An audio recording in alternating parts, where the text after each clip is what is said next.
All right. Let's go for it. All right. Hi, I'm Kevin. This is my grandma. Hello. Nona Lancaster Hurst.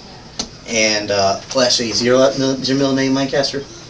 That is my maiden name. My middle name is Nell. Nell? Nona Nell Hurst. I didn't know whether you moved it. Okay. I'm sorry. So here's our interview. This is a quick interview about gender roles and expectations across the generations. Okay. The 10 questions we have is, what were you encouraged to do growing up? Were you expected to have a career, or were you expected to stay at home and raise a family? Actually, you could do either. Okay. Many of my friends went on to college to become teachers because that's what they chose. I personally, I did go to college, but I did, when I had my children, start to stay home and be a housewife. Okay. So they weren't seen as mutually exclusive? Was career and home, was it in family, was that seen that you could do one or the other, but could you do both? Well, I suppose that there were most of the girls that did pursue a career also were, still had families and took care of their children, much like they do now. There were just less women that chose that. Okay. What were the expectations about how you would juggle career, home, and family, like from your family? I'm not sure that there was much information out there at that time. That was something you just learned as you went. Is that okay? That's fine. Thank you. What were the different messages that were given to young men and women, like when you were in high school and in college? Did they say one thing to girls and one thing to guys? I don't think so.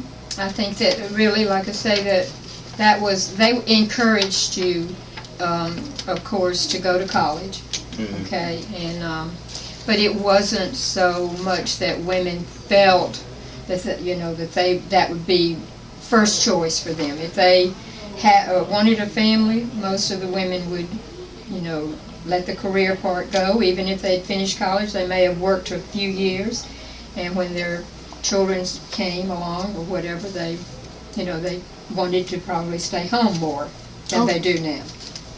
Okay. That was a normal message in your community? That was, yeah. What were the messages that she received, typical of those given to other young people in the community? Right. Is that normal?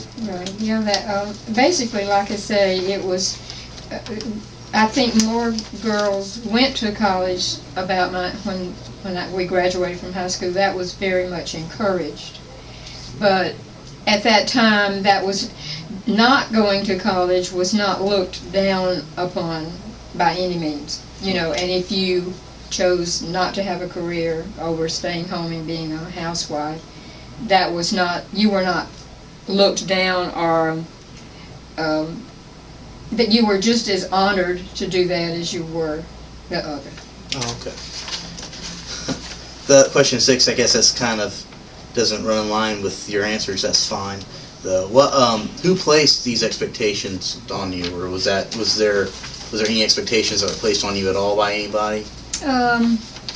Well, I think parents. I mean, I'm speaking of my parents. My parents would have loved for me to have gone to college, and perhaps put marriage off till later.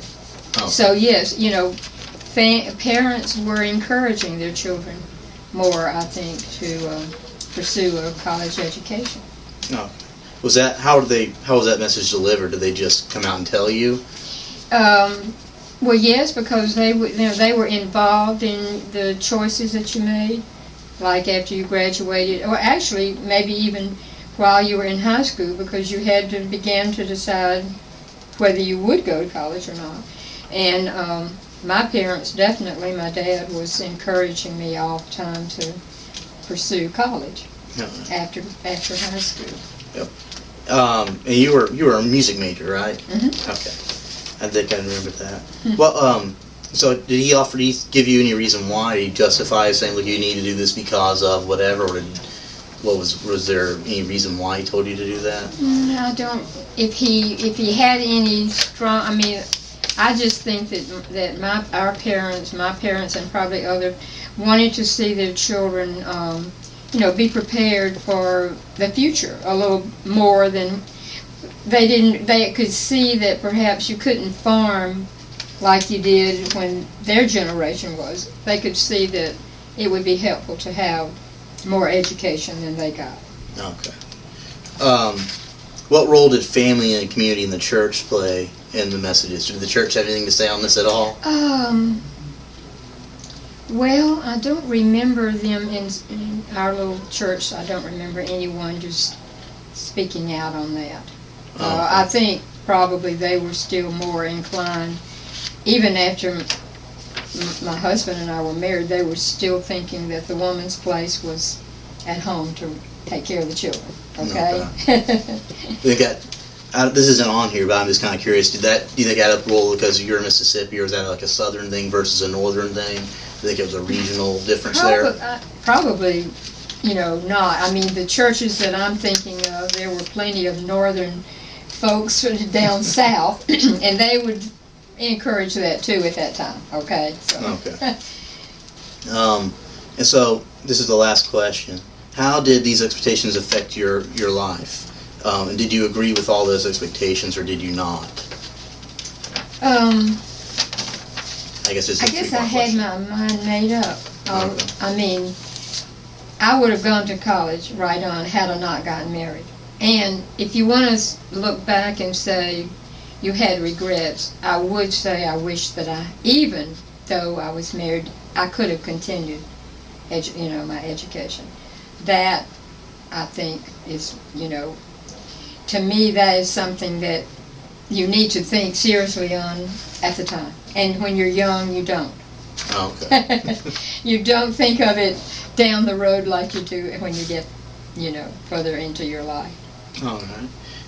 So you did, I guess, so did you agree with the expectations then, or do you think they should have pushed you a little harder? I thought it was a great idea for mom to take care of their children at home. Yes, I would never, unless I would have had to work, that would have been my choice, raise my own children.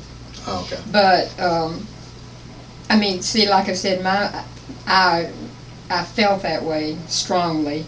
Even though somebody else would have told me, go to school, I would have said, well, my choice is to stay home. All right. And so you did follow them, and then you just told me why. All right. Does it tell you how much time is on there? 7:52. So we have a few more minutes. Do you have anything else you want to talk to that's maybe not just about gender roles that were different between now and then? Well, I mean, just being raised in a family where my mother stayed home, that was truly expected back then. And that was truly expected, that the father was to be the head of the house and to make the living and support his family. And so that probably had something to do with the way I would have, made my decision. But then also in my family, I have a sister who went to school and continued her education and became a teacher. So, growing up in two siblings in the same family, you can still do both. You can see that each sibling's going to do a different thing, however they feel. So, but yes, I would say that the fact that my parents were very strong, and most of the families that my friends, their family was the same. Moms were home. Yeah. Okay. And did you tell how's that compare to today? Well, I think now that at this time, I think a lot of little families don't have a choice much. Now, maybe there was a time in between, say, my being young and my children growing up that you could have still done that. But now it's, I think a lot of mothers perhaps would have preferred or like to stay home, but it's just necessary for them to work more than it was during my time. Things were reasonable when my husband and I got married, and so he was able to take care and support the family. But now I can see that that's not so easy to do. Well, Grandmom, thank you very much. You're welcome, sweetie. Is it okay if I call you sweetie? Yeah, it's fine. Thank you.